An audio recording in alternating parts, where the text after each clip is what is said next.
All right. Thanks for having me. I'm excited to be here.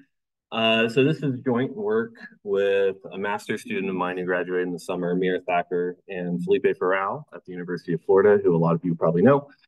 So we're working in a setting where we have let me move this down. We're working in a setting where we have a single F1 population of tetraploids.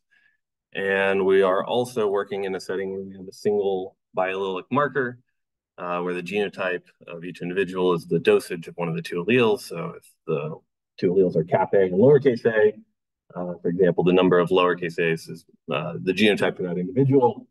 And we also have the genotype information on the parents, which we'll denote by G's. So since this is an F1 population, we kind of know that the rules of Mendelian segregation should hold, right? And so what a lot of people do is they'll test the observed distribution of offspring genotypes against fixed distribution that you would expect given Mendelian segregation. They'll do this by running chi-squared tests. So for example, if one parent had a genotype of 1, the other parent had a genotype of 2, you would expect the distribution of the offspring genotypes, these Qs, to be, well, about 1/12 of them should have a genotype of 0, 5/12 should have a genotype of 1, 5/12 should have a genotype of 2, 1/12 should have a genotype of 3, and none of them should have a genotype of 4. So you can run a chi-squared test against this known distribution using the offspring genotypes. If p-value is small, this might indicate that there's some segregation distortion. Maybe you should look into that SNP a little further.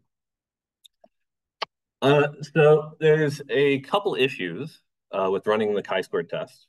The first is that it doesn't account for double reduction and partial preferential pairing. So these are two processes in meiosis and polyploids, which can alter the distribution of the offspring genotypes.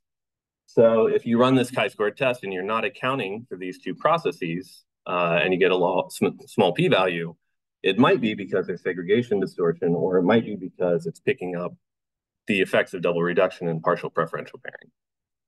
So you're rejecting too often, potentially.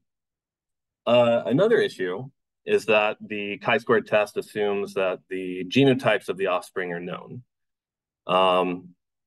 Oftentimes, for a lot of polyploid data sets, there's some genotype uncertainty. You're estimating those genotypes, and you're not exactly sure what they are. There's some uncertainty there.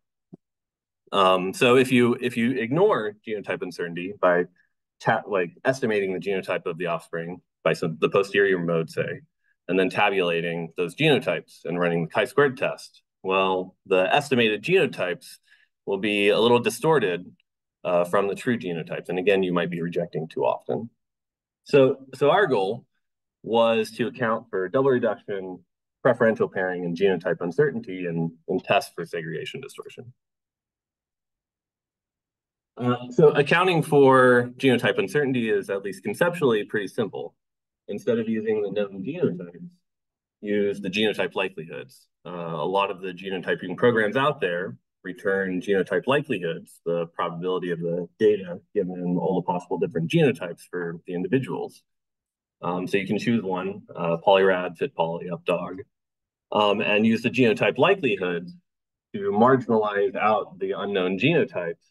This gives you a new likelihood that you can then use, and then instead of running a chi-squared test, you can run a likelihood ratio test to evaluate segregation distortion. So at least conceptually, this is pretty simple to do. Dealing with double reduction and partial preferential pairing is a little bit more difficult. In order to account for these two meiotic processes, you need to come up with a new model for meiosis, a new model for the distribution of the gamete genotypes. So what's the probability that a gamete will have a genotype of 0? What's the probability it'll have a gamete genotype of 1 or 2? So the reason is if we let the PKs, P0, P1, P2, represent the probability of a gamete genotype of 0, 1, or 2, you can then represent the offspring genotypes in terms of the offspring genotype frequencies in terms of these gamete genotype frequencies using this fancy equation. So if you have a model for the distribution of the gamete genotypes, this gives you a model for the distribution of the offspring genotypes. So some history on the distribution of the gamete genotypes. Back in 1914, a dude named Moeller came up with the distribution of the gamete genotypes, assuming that you have an autotetraploid with no double reduction, no preferential pairing, represented in this table, where G is the parent genotype and Y is the gamete genotype, and the cells are the probability of this gamete genotype given this parental genotype. So 2/3 is the probability of a gamete genotype 1, given that the parent has a genotype of 2. In modern lingo, we say that this is a hypergeometric distribution, but Moeller derives it from first principles. Flash forward 30 years, and R.A. Fisher came up with a way to account for double reduction. He introduced a parameter, alpha, the double reduction rate, the probability that two alleles in a gamete are identical by double reduction. And this modifies the distribution of the gamete genotypes by including this parameter. But this doesn't account for the possibility of partial preferential pairing. And so fast forward 80 years later, and that's what we did. We incorporated partial preferential pairing into the distribution of the gamete genotypes by introducing a new parameter called Kc. Kc represents how strong the preferential pairing is. A value of 1/3 means that you have tetrasomic inheritance. You go back to the Fisher model. A value of 0, 1 represents disomic inheritance. The way that we derive this is from a model presented in Stift and Company's paper from 2008. There they provide a model for chromosome segregation using both preferential pairing and double reduction, but they assume that the chromosomes are all uniquely distinguishable. So you know exactly what chromosomes are going into which gamete. Biallelic marker data, you don't have that information, and so we conditioned on the chromosomes not being distinguishable in order to derive this. Some points about this model. When you have simplex markers, the parent genotypes are 1 and 3, 1 or 3. It's the exact same as the Fisher and Mather model.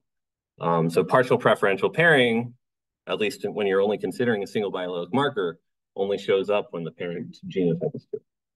That's one point. Another point is that when the parent genotype is 2, this Kc and this alpha, the preferential pairing parameter and the double reduction rate, are not identified. They're not separately identified. What this means is that it's impossible to estimate these parameters separately if you're only using one biallelic marker. You can probably do it if you have multiple markers. But at a single biallelic marker, it's impossible to estimate. That's a problem for estimation, but for testing, it's not an issue, luckily. So those are the takeaways that I was talking about.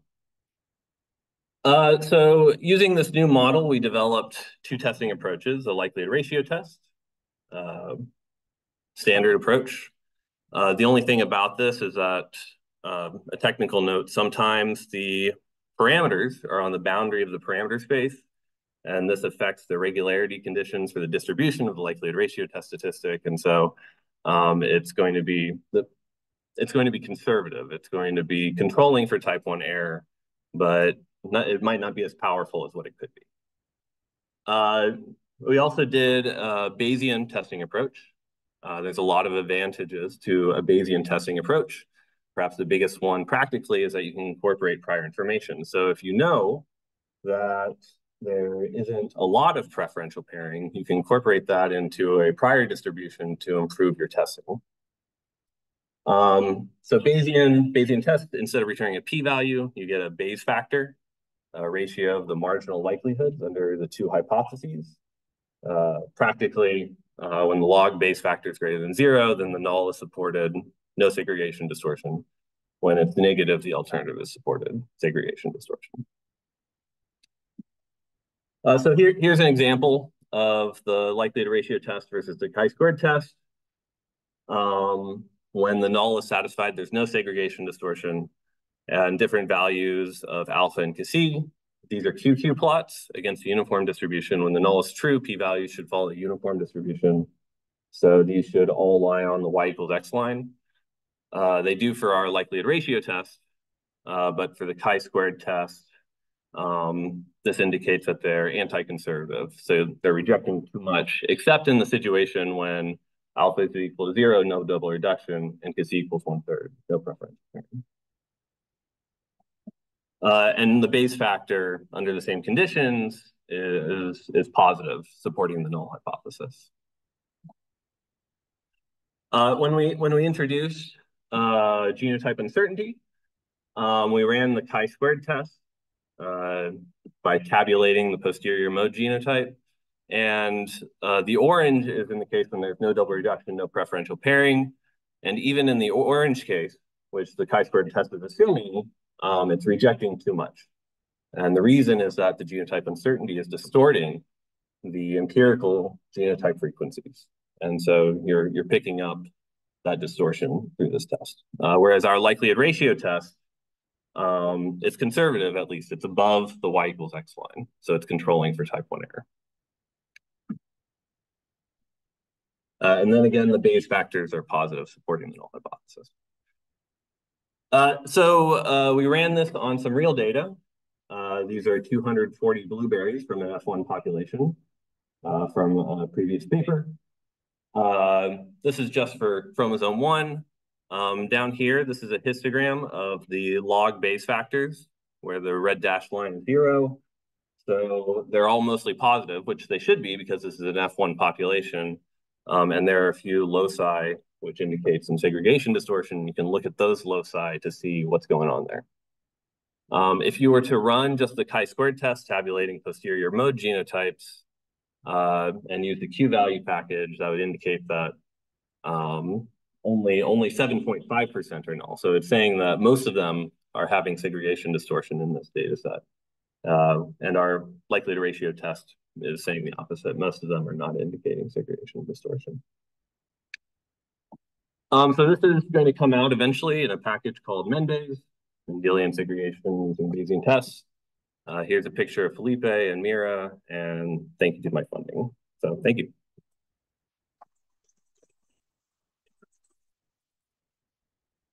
Any questions for Dave?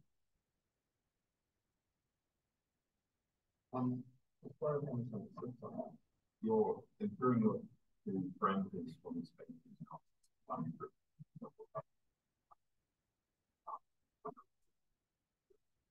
Do you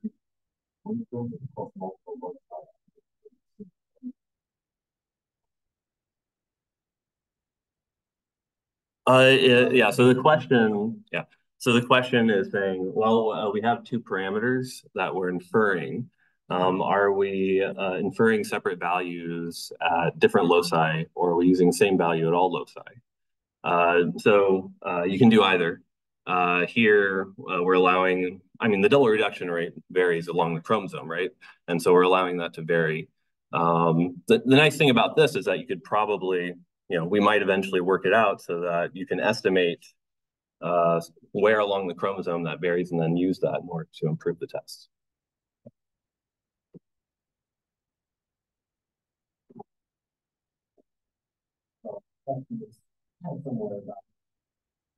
In practice, with using for that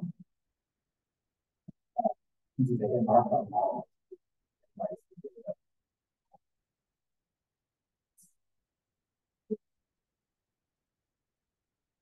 It's not as bad as it is.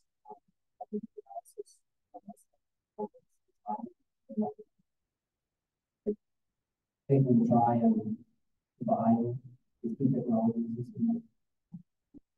So the question is about so a lot of mapping software also account for partial preferential pairing and double reduction. And do I intend to work on it so that I include my test with that software in some way? Is that right? Yeah, yeah. And so when we were coming up with this, we were thinking that this would be like a first step as a quality control measure. Kind of what Peter was talking about with the check F1, right? He uses that as a quality control procedure at the very beginning. So I wasn't thinking about combining it with the mapping software as of yet. Yeah, that'd be great.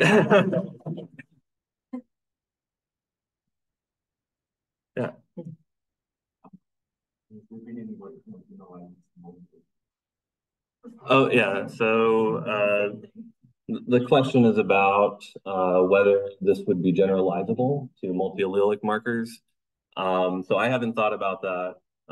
There are some papers that account for double reduction at multi-allelic markers, like Remsmeer, I think, is a paper, his paper. But it doesn't account for your partial preferential pairing. But I think it would be generalizable, but I haven't thought about it too much. So.